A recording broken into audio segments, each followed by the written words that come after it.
je vous demande d'accueillir Zabou Breitman.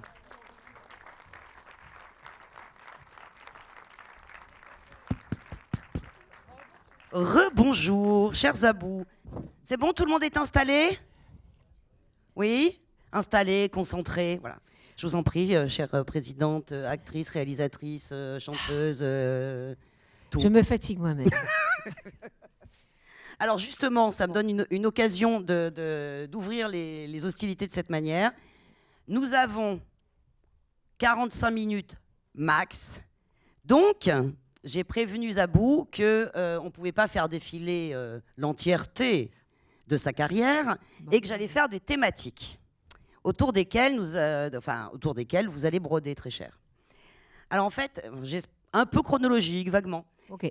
D'abord, je voudrais vous lancer sur le thème assez général, mais des souvenirs.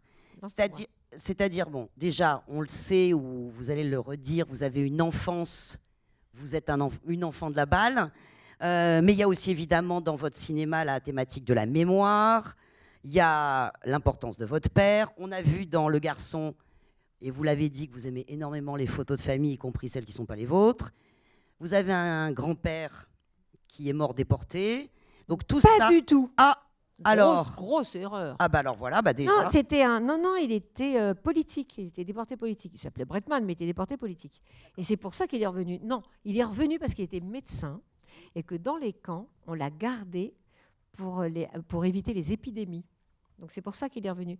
Ouais, c'est comme ça. Et ainsi que le grand-père de Léa Drucker, c'est quand même un truc complètement dingue, mais par hasard. Donc les deux se connaissaient, ce qui est quand même fou.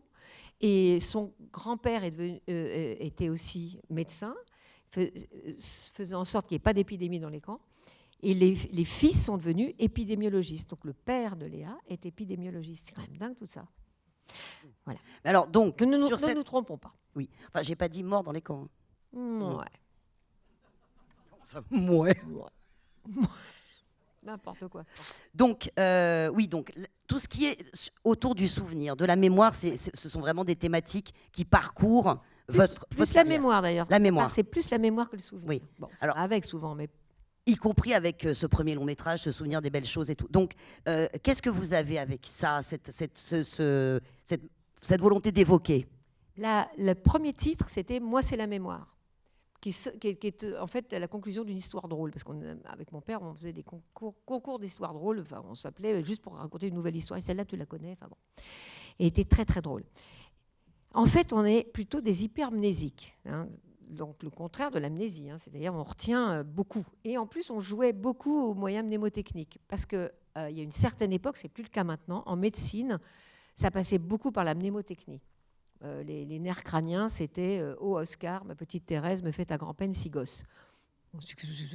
Oui, parce que c'est le os, machin. Vous avez le début, si vous voulez, de chaque nerf. Et donc, vous allez, comme ça, vous retenez une phrase. Vous retenez comme ça les planètes depuis le soleil jusqu'au plus loin. C'est me voici tout mouillé, je suis vu un nageur pressé. Bon. Mercure, Vénus, Terre. La troisième, Mars. Ne me demandez pas mon aide. Hein. Jupiter, Saturne, Uranus, Neptune et le pauvre Pluton qui n'est plus là. Il a disparu, il a été interdit. Bon. Mais voilà, non, c'est idiot, mais enfin, je me souviens comme ça de trucs qui ne servent strictement à rien, d'accord ? Je sais encore, dans les années 80, où est-ce qu'il y avait de l'aluminium aux États-Unis. Bon, je m'en sers rarement. Mais apprendre par cœur, donc par le cœur, Roger Planchon disait ça, on apprend. En fait, c'est très important. C'est de retenir les choses, de savoir retenir les choses, c'est absolument fondamental. Aujourd'hui, on ne les retient plus parce que tout est sur le téléphone portable en général. Moi, je ne sais plus les numéros de téléphone. Mais la mémoire, c'est une question de décision. Pour le texte, c'est pareil. Si vous décidez d'apprendre quelque chose, vous le saurez. Mais si vous décidez, vous êtes un peu flou sur la décision, de dire non, moi je m'en souviens vaguement, vous ne s'en souviendrez pas. Donc c'est une décision. Et j'ai appris à décider tout le temps de me souvenir de ça, de ça, de ça. Et après, votre tête marche toute seule. Mais alors, ça m'amène à ce titre, parce que se souvenir des belles choses, c'est presque comme une injonction. C'est un Oui. titre injonction. Oui. Donc en fait, c'est ça, c'est un titre de décision. Oui, oui. Je pense que, en plus, se souvenir des belles choses, c'est drôle parce que ça ramène à ce que disait des personnes interviewées Dans Le Garçon. dans Le Garçon, qui dit pourquoi on se souvient que des monstres. Il y a des gens bien, on s'en souvient pas.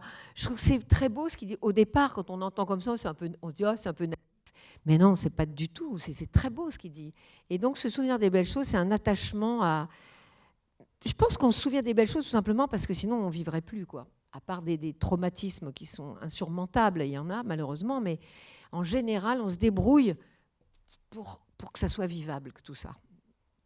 Et alors, sur le domaine de la mémoire, vous dites donc quand je décide, j'apprends, et j'y arrive, parce que parmi vos faits d'armes, il y a beaucoup en fait, y compris dans les films, évidemment au théâtre, mais des monologues, beaucoup de textes. Bon, évidemment, dans l'hommage que Patrick Fabre vous a rendu, il y a ce moment absolument sublimissime où vous revendiquez le fait d'être célibataire, enfin en tout cas de ne pas avoir un mec dans votre lit. Apprendre par cœur aussi, c'est une chose, mais comment après cette mémoire, elle peut aussi être jouée? Parce qu'il y a un tempérament aussi quand même. Oh, ouais, c'est dur. Et c'est très individuel. Vous parlez à tous les acteurs et il n'y en a pas un qui va vous dire la même chose. Il y en a qui... Isabelle Carré, elle écrit. Elle écrit tout pour se souvenir. Elle écrit ce qu'elle doit dire. Voilà. Bon. D'autres lisent une feuille, ça y est.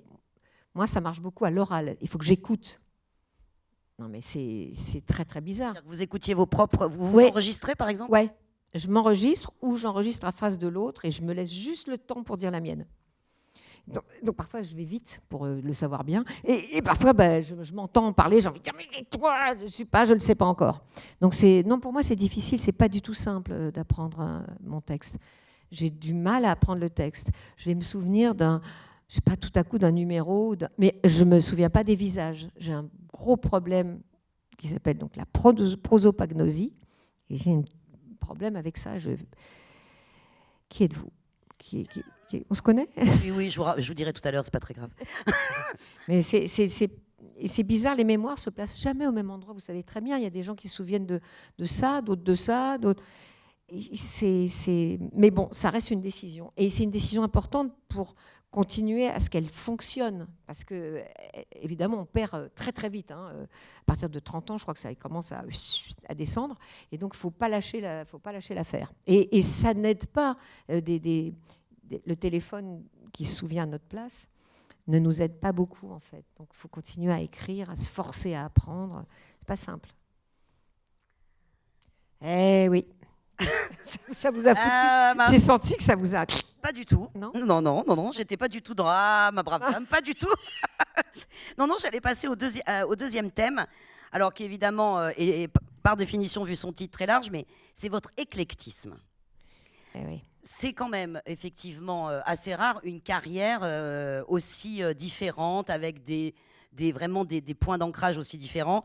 Je cite quand même quelques petites choses et sur lesquelles j'ai envie que vous réagissiez, enfin pas sur tous, mais bon, évidemment, il y a le début Récré à deux, il y a Elle voit des nains partout. Il y a quand même Gwendoline de Juste Jacquin, donc un rôle d'accompagnatrice dans un film érotique. Vous êtes la dame de compagnie Gwendoline. Mais il y a aussi, par exemple, les chroniques radio, mais hilarantes, donc à votre écoute coûte que coûte. Et puis, on l'a bien vu dans tous les extraits et même dans les films que vous réalisez, il y a le drame, la comédie, et puis d'ailleurs souvent le drame et la comédie en même temps, et on voit ce qu'on prend à l'intérieur et tout. Donc cet éclectisme, pourquoi en fait? Vous vous ennuyez vite ou... Non, c'est ce qu'on me dit. Non, c'est pas ça, c'est que je trouve qu'il y a tellement de choses bien à faire, il y a tellement de choses bien partout. J'aime beaucoup la vie, beaucoup, beaucoup. Et je trouve qu'il y a tellement de choses extraordinaires. L'idée n'est pas d'être partout, mais l'idée est d'essayer quelques trucs, quoi. Et il y a des choses avec lesquelles je suis complètement très maladroite, que je ne sais pas faire. Alors là, j'ai un autre plaisir, c'est de regarder des gens très forts. J'adore les gens très forts dans quelque chose. J'adore admirer, par exemple. J'adore admirer quelqu'un qui maîtrise quelque chose très bien. Ça, je trouve que c'est c'est très beau, c'est inspirant. J'adore voir des très beaux films. Je me dis, waouh, jamais je saurais faire ça. Et ça ne m'intéresse pas, c'est pas le propos. En revanche, c'est la curiosité parce que quand vous attelez à faire quelque chose, il n'y a pas que cette chose-là, il y a tout ce qui va avec, le chemin pour arriver à faire ça. Qu'est-ce qu'on rencontre? Quelles sont les difficultés? Quelle est la technicité éventuellement? Parce que j'aime bien la technique. J'aime la technique. Je suis très manuelle également. J'adore ça. Je trouve que l'artisanat, quoi. En fait, j'aime l'artisanat, voilà. Et donc, fabriquer des trucs, fabriquer des machins. N'importe quoi, mais fabriquer des choses. Parce que je trouve que c'est quand même le propre de l'être humain, quoi, d'inventer quelque chose qui n'existe pas.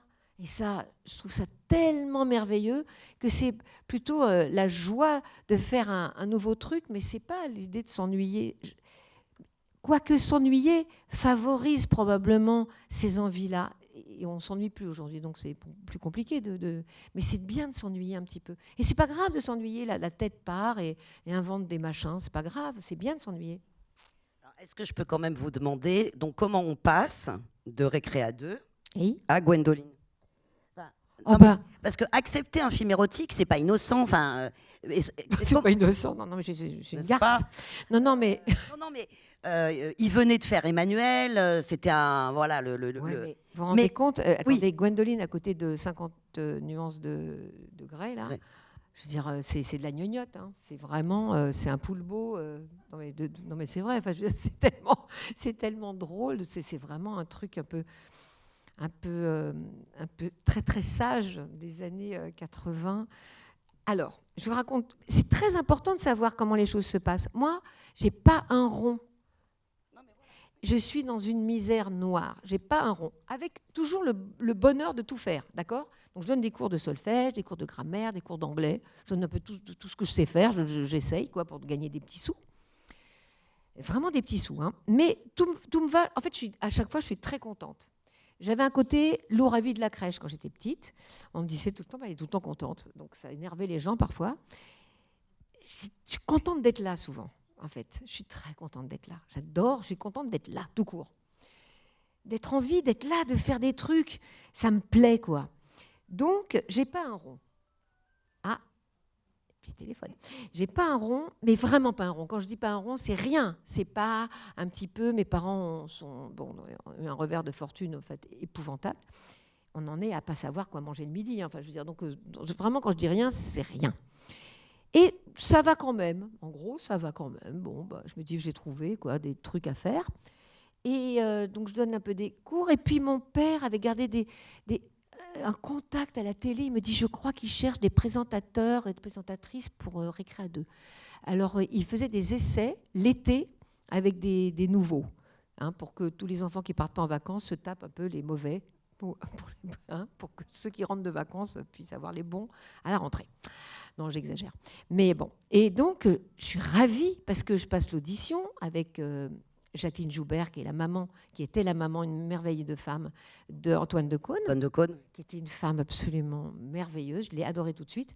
Et on s'aimait bien d'ailleurs. Et j'ai droit à ça. Tout à coup, j'ai ce boulot et je vais gagner des sous. Mais pour moi, c'était un truc merveilleux en m'amusant en plus, parce que je trouvais tout bien. Je trouve tout bien. J'étais contente. Donc, je fais ça. Je vais être prof d'anglais. Je sais pas, j'aime bien tout ce qui est éducatif. J'ai toujours aimé les profs. J'aimais l'école, moi. Donc, je suis contente. Alors, je me dis, bon, je vais faire ça, ça va être super. Ensuite, parce que Jackie Jakubowicz, avec qui je présentais, connaissait le groupe Odeur, un groupe qui s'appelle Odeur quand même. Ramon Pipin, Au Bonheur des Dames, qui s'appelait aussi Au Bonheur des Dames, hein, qui était très, très drôle, et qui faisait la musique d'un film qui s'appelait Elle voit des nains partout, d'après une pièce de café-théâtre. Et ils me disent, t'as qu'à passer l'audition, parce que je vais bouffer chez mon pote. Je dis, ah ouais, d'accord, parce que tout était oui, ok, d'accord. Je passe l'audition et je l'ai. Et je suis super contente. Et donc j'ai 19 ans, quoi. Et donc je suis super heureuse. C'est pas vraiment un métier que je rêve de faire. Pas du tout. Mes parents faisaient ça. Bon, le revers de fortune a fait que je me suis dit, bon, je vais peut-être pas faire ça. Et j'ai peut-être prendre un métier un peu plus tranquille. Mais en fait, tout était d'accord, quoi. C'était la fête, quoi. Yes, human, quoi. Ah, complètement, mais tellement contente. Je fais ça. Entre-temps, je fais quand même La Boum 2, où j'ai un mini-rôle. Claude Pinoteau me trouve très sympa et me donne un mini-rôle. Mais moi, je me suis dit, je ferai tout. Je veux tout faire. Et on me propose un rôle, je le fais. Je veux travailler. Je ne veux pas être sans argent du tout. C'est tout. Mais l'argent, c'est pour faire des cadeaux à des copains et payer des coûts. Alors ça, je trouvais ça super. Donc je payais des coûts sans arrêt. Donc j'étais vite ruinée, évidemment. Mais Et tout ça, on n'est toujours pas arrivé à Gwendoline. Hein. non, parce que ça... Oui, mais on ne peut pas arriver directement. Vous savez, le petit tapis, il est important. Et voilà. Et donc, non, mais après, le reste suit, parce que c'est en fait la même chose. Donc, je vais voir Juge Jacquin. On me dit, tu ne vas pas faire ça. Je dis, je sais pas, il faut voir le truc. Enfin, je me dis, bon, c'est pas bien méchant. On part aux Philippines pour tourner. Je dis, super. Je dis, OK. Bon, juste, c'était un type très sympa. Bon, il y avait quand même des maquilleurs incroyables. Reiko Crook et Dominique Colladan, qui étaient des très, très grands maquilleurs de cinéma magnifiques. Il y avait Bernadette Lafont. Il y avait des acteurs quand même aussi assez fabuleux. Et puis un truc improbable avec des chars, j'avais une sorte de string avec un casque à pointe, avec des trucs improbables quand même.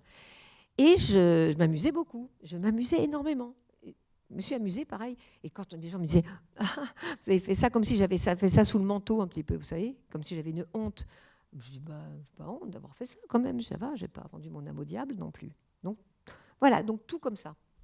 Et j'ai oublié dans la liste des éclectismes, parce que j'espère que vous avez vu ce magnifique film, Les Hirondelles de Kaboul, où quand tout d'un coup, vous passez à l'animation. Enfin, co-réalisation. Mais c'est pas tout à fait par hasard, parce que j'ai hésité très longtemps à faire les arts déco.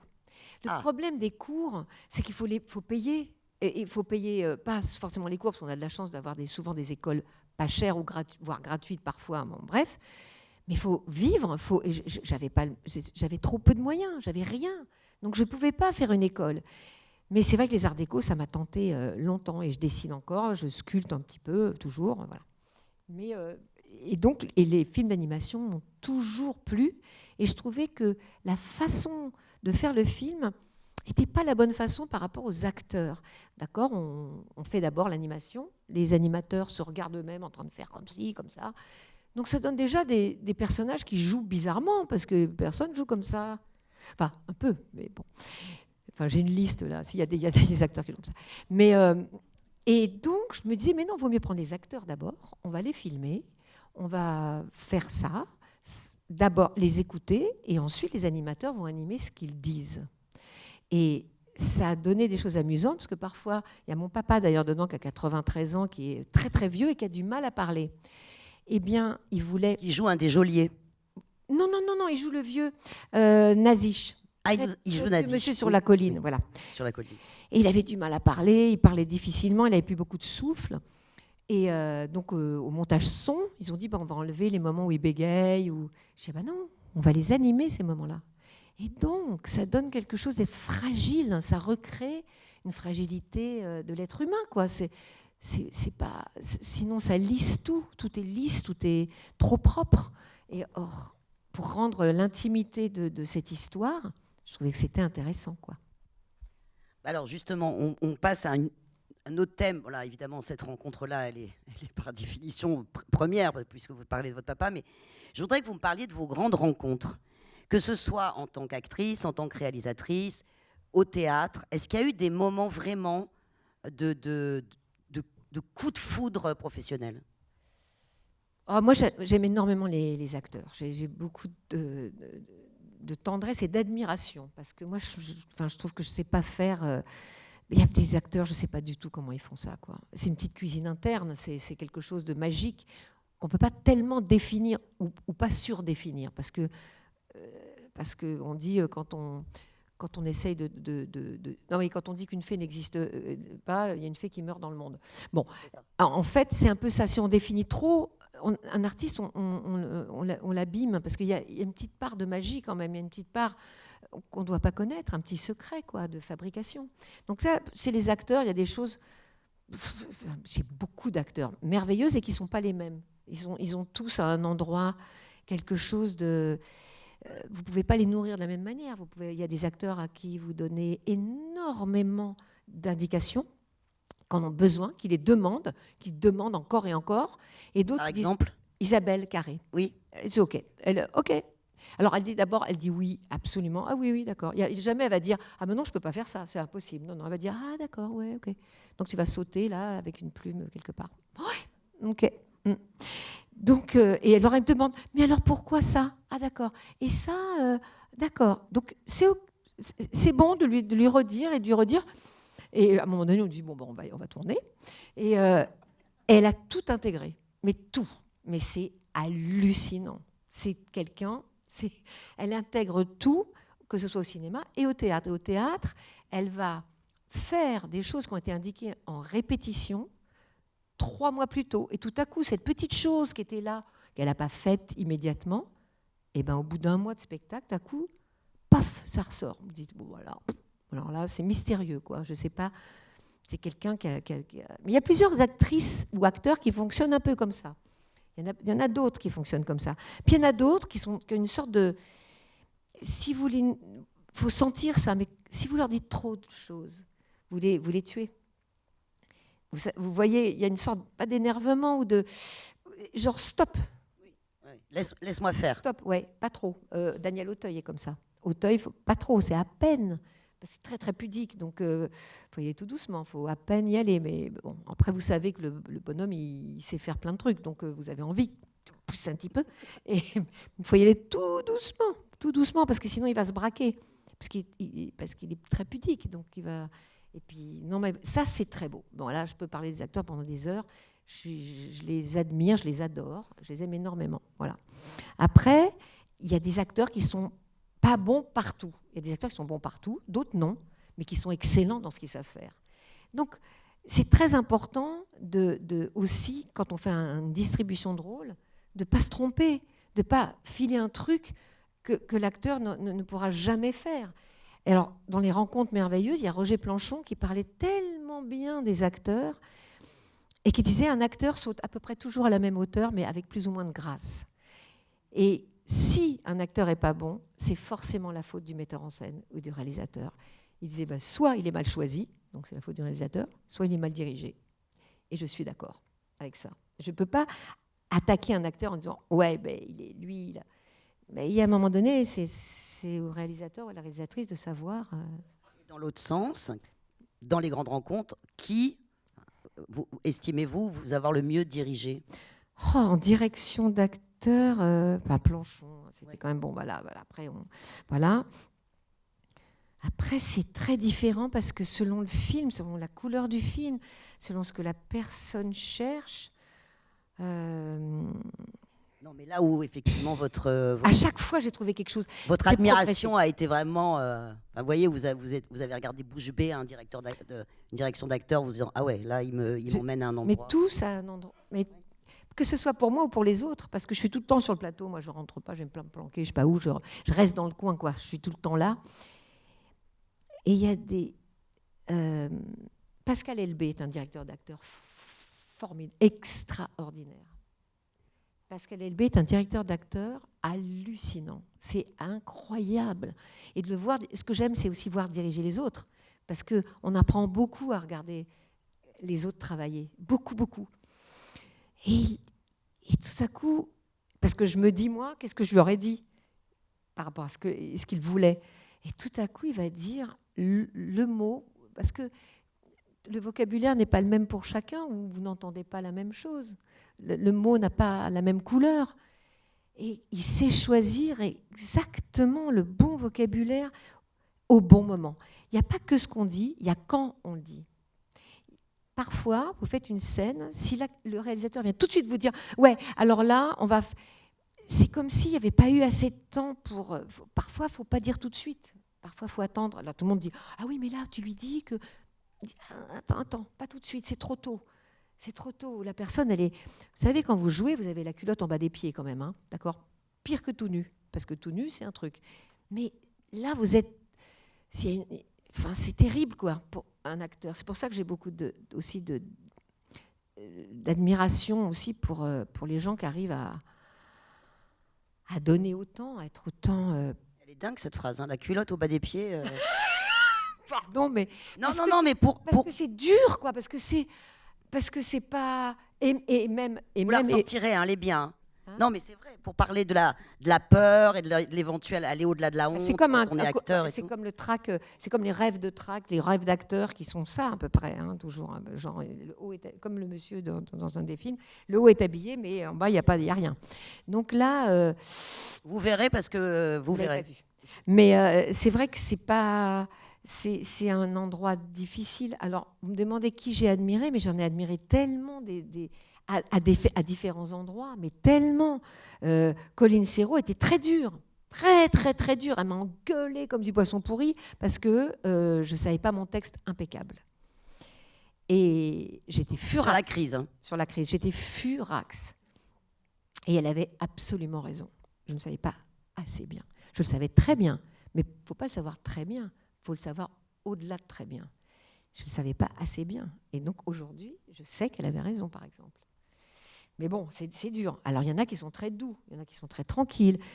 Et tout le monde n'indique pas de la même manière. Il y a des gens, vous vous dites, après coup, la vache, c'est vachement bien ce qu'il m'a dit ou ce qu'elle m'a dit, parce que, en fait, j'y ai pensé toute la nuit. Je me suis dit, et le matin, je me dis, ah oui, mais c'est vachement bien son truc. Parfois sur la détente, il y a des gens qui ne travaillent pas frontalement. Il y a des gens qui ne vous disent pas, il faut faire ça ou il ne faut pas faire, attends, évite ça, ou peut-être. Non, qui vont parler d'autre chose. Et donc, ils vous mettent dans la condition de bien le faire. Donc, il n'y a pas une grande loi. Il y a des gens qui... par exemple, il y a un réalisateur que je trouve extraordinaire, mais que vous devez connaître, vous connaissez tout le monde de toute façon. Mais vous connaissez peut-être pas parce qu'elle est très forte en tout, je pense, en nom de gens. En nom de gens qui ont fait du cinéma. Si, un petit peu quand même, beaucoup. C'est un peu mon métier. C'est un peu son métier. Oui, mais enfin bon, il y en a qui le font et qui ne savent pas tout ça. Et j'ai la liste aussi. Non. Et un réalisateur, je ne sais pas pourquoi ce type-là n'est pas... voilà. Il s'appelle Mathias Gokalp. Ben oui. Et qui est incroyable dans sa direction. Par exemple, il me dit à un moment donné, on dirait Le film, pour que vous sachiez, le film de Zabou, c'est rien de personnel. Rien de personnel. Cette phrase géniale, qui quand on vous dit non, rien de personnel, ça veut dire qu'on est en train de vous pousser de la falaise. Et le type est très, très, très fort. Ce type-là m'a complètement m'a scotché quand même, parce qu'il y a une telle... une maîtrise du cinéma qui est complètement dingue. Mais il va vous dire, par exemple, ça me fait penser à un tableau berlinois.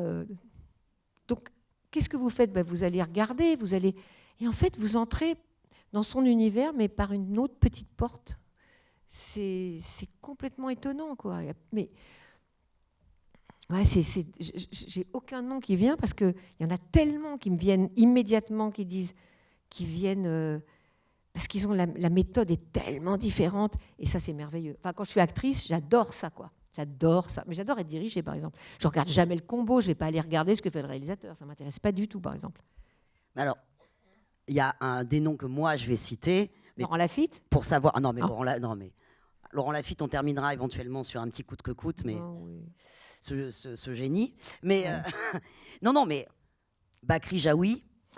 Bah là, c'est des Rentrer dans cette troupe, voilà, se retrouver dans l'un des musts de la comédie française, et puis ce rôle pas possible, et cette robe à fleurs pas possible, Mais ouais, non, mais et le d'abord, signe du scorpion, et tout, quoi. Bah, vraiment des très très grands auteurs quand même, des très grands auteurs et des très grands dialoguistes. Comment vous vous retrouvez sur cette aventure et tout ça, Parce que j'ai tourné avec Jean-Pierre dans La Baule les Pins. exact, de Diane Curie. Voilà. Et on fait mari et femme. Et qu'est-ce qu'on a pu rire. Bon, je suis très rieuse, donc c'est très difficile pour moi d'être avec Jean-Pierre Bacri c'était atroce. Moi, je pleurais de rire. Et Diane Curie n'arrivait pas à faire son film parce qu'on riait tellement. Ouais, on riait, c'était atroce. Il est très, très drôle. Et donc, il m'a proposé de faire ce rôle dans Cuisine et Dépendance. Martine, qu'est-ce qu'elle est, la pauvre. Mais c'est vachement beau parce qu'en même temps, elle est perdue, cette femme. Elle est perdue. Elle n'est pas que accusée. Elle est aussi... ouais, c'est quelqu'un qui a du mal, quoi. Elle a du mal à se retrouver où elle est. Tout est raté. Donc, il y a une écriture sur les personnages et sur les situations hors normes. Il y a pas énormément de... Et jouer, enfin, je veux dire, ce ping-pong avec Jean-Pierre Daroussin aussi, Ah non, mais qui joue votre jeune frère qui a jamais une thune. C'est vrai, mais vous savez, moi, je me souviens beaucoup de la pièce aussi. Parce qu'on a quand même, c'est la même distribution. On a fait, je ne sais pas combien de dates. Et je me souviens Ah, c'était génial. Ah, vraiment, c'était formidable. Et, vous savez, vous lisez ça et vous commencez, et vous savez que vous faites quelque chose qui n'existe pas. Parce que ça n'existait pas. J'avais jamais lu quelque chose comme ça. Ou alors, il faut remonter à Courteline, à Feydeau. Vous voyez ce que je veux dire? Avec des rapidités comme ça, mais modernes. Dans la catégorie des choses qui n'existaient pas ou pas de cette manière jusque-là, moi j'aimerais bien que vous nous parliez quand même des gens. Ah ouais, c'est vrai. Alors vous nous parliez de des gens. De des gens. De des gens.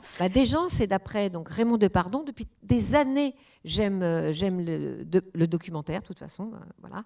Et Depardon particulièrement. Wiseman. Aussi photographe, donc il y a aussi vrai. C'est ça, la photo, bien sûr. Et je connaissais par cœur des tirades, on va dire, de personnages de documentaires de Depardon. Et je me disais, mais à jouer, c'est incroyable. Parce que de les jouer, est-ce qu'il voudrait bien? Donc je l'ai appelé, j'ai son téléphone. C'est un monsieur très gentil, très simple, très doux. Et je lui dis, voilà mon idée, qu'est-ce que vous en pensez? Et il me dit, c'est la bonne distance, le théâtre, c'est parfait. C'est la bonne distance pour le documentaire. Tout de suite, il a mais vu tout de suite ce que ça allait faire. Tout de suite, immédiatement. Incroyable. Et alors là, on a eu du mal à monter le spectacle. J'ai monté à Vidy-Lausanne, chez René Gonzalez, qui était merveilleux et qui adorait ça. Il m'a dit, c'est du Beckett. Je lui ai dit, mais t'as vu les documentaires? Il me dit, non, mais c'est pas grave. Quand je lis, c'est du Beckett. C'est bien. Bon, donc on a monté ça. Et je suis partie avec Laurent Lafitte, que j'avais rencontré sur le premier film de Gilles Lelouch et... Tristan Herway, et c'était un film à deux qui s'appelait Narco, et qui s'appelle toujours Narco. Bravo, il y a quelqu'un qui... Oui, il y a quelqu'un qui suit. a parlé avant moi, là. C'est plaisir. Levez la main, la personne qui a... Ouais, joli. Et donc... tu m'étonnes, c'est mon estimé collègue Marc. Ah oui, mais bon.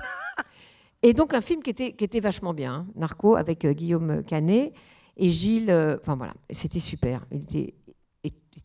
J'ai vu tout de suite, on voyait tout de suite que c'était un grand, quoi, Gilles. Très fin, justement, dans sa direction, il était extrêmement délicat, extrêmement fin. Et je vois un garçon qui débarque et qui est Laurent Lafitte et qui fait un tout petit rôle d'un type, un présentateur un peu ringard.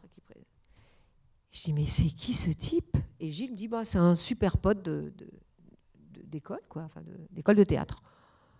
Et je vais voir directement Laurent, je dis, oh là là, mais moi j'adorerais travailler avec vous, j'aime vous, vous êtes incroyable. Il dit, ah ouais, super.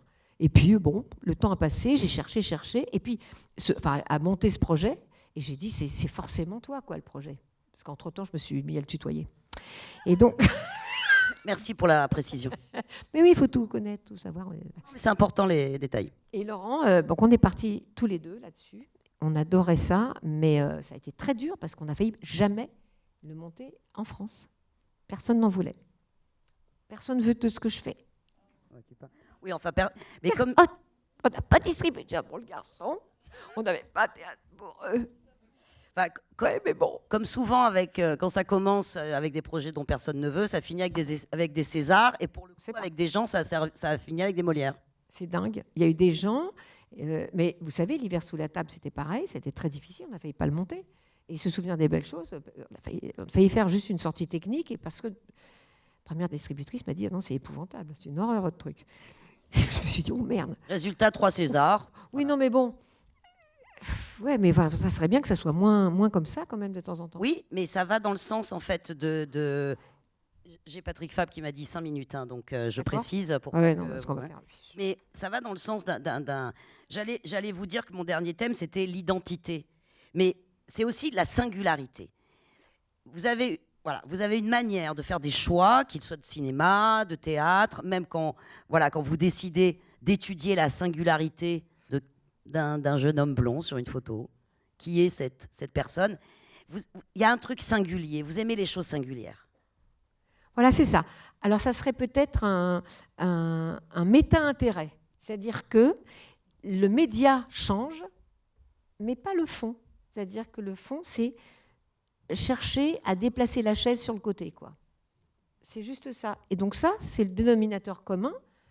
Il n'est pas dans le média, il n'est pas dans quoi je le fais. Ça, pour moi, ça n'a pas tellement d'importance en vrai. Ce qui compte, c'est comment on pense et où est-ce qu'on pourrait le mettre où ça serait bien. Je sais pas, elle n'est pas terrible ma phrase, mais bon.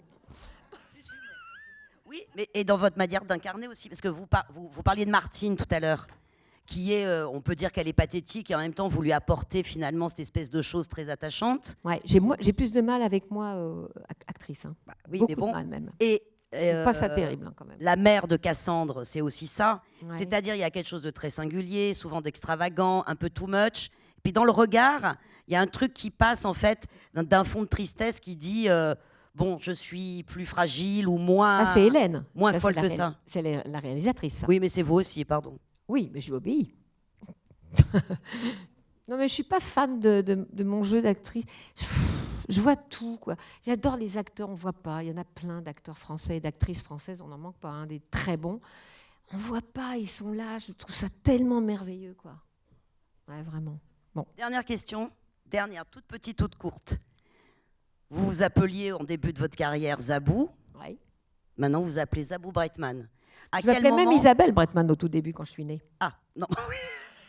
Si vous voulez. Oui. J'étais pas là, je suis désolée. Moi, j'ai commencé quand vous êtes devenue médiatique, pardon. Mais à quel moment vous avez opéré cette... c'est quand vous êtes devenue réalisatrice ou... Non. Et est-ce que c'est important? Bah, oui, je trouvais ça important parce que j'avais envie d'avoir un nom de famille. Alors, j'ai fait des études, un doc d'anglais, bon, voilà. Et je me souviens d'une seule chose, mais c'est dingue, hein. Il y a la prof, on était en TD, donc la prof, on rend le projet, enfin le premier devoir, d'accord, sur table. Et tout le monde écrit son nom, donc moi j'écris Isabelle Breitman. Elle revient avec les copies et nous fait un laïus, non pas sur ce qu'on avait fait, mais sur les noms dans la marge. Elle avait dit, la plupart ont écrit leur nom de famille avant leur prénom. Et elle n'était pas contente du tout. Elle a dit, vous êtes un individu dans une tribu. Et ça m'a marquée parce qu'elle était vraiment convaincue et convaincante, mais c'était fort ce qu'elle a dit. Comment elle a dit, vous êtes un individu dans une tribu. D'accord ? Donc c'est très important que vous soyez d'abord un individu. J'ai trouvé ça très beau, quoi, cette femme. J'ai retenu que ça, hein, des 2 ans. Mais c'était beau, quoi, ce qu'elle a dit, cette femme. Merveilleux. Et donc, j'étais un individu, mais j'avais plus de tribu. J'avais Zabou parce que mes parents m'appelaient comme ça, donc quand même, bon, voilà. Mais j'avais plus de tribu. Et je me suis dit, je vais reprendre le nom de la tribu. Mais si j'avais été juste, j'aurais été aussi la tribu de ma maman, qui s'appelle Léger. Mais comme on est dans le patriarcat quand même, hein, voilà. J'aurais dû reprendre aussi le nom de ma maman parce qu'au Québec, c'est très matriarcal.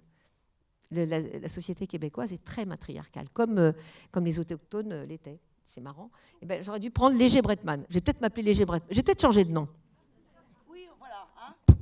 Non, ce que j'adore, c'est que quand on dit « Ah, tu peux pas », ça j'adore ça. Ah là, le kiff, vous ne pouvez pas savoir. On me dit « Ah non, mais ça tu peux pas le faire ». Ça me donne une envie de le faire, je ne vous raconte pas, quoi. Ah, j'adore ça.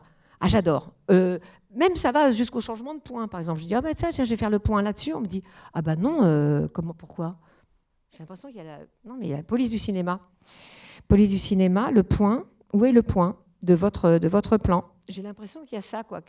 On n'a pas le droit. Ben, on va le faire. Bon, on n'a pas de distributeur en même temps, mais bon. Bon, alors, je vais dire à Zabou qu'on n'a pas le droit de continuer. Voilà, je suis désolée, hein, mais je voudrais que vous applaudissiez très très fort Zabou Léger Breitman. Merci. Elle est super. Merci pour... C'est la question qui compte, hein.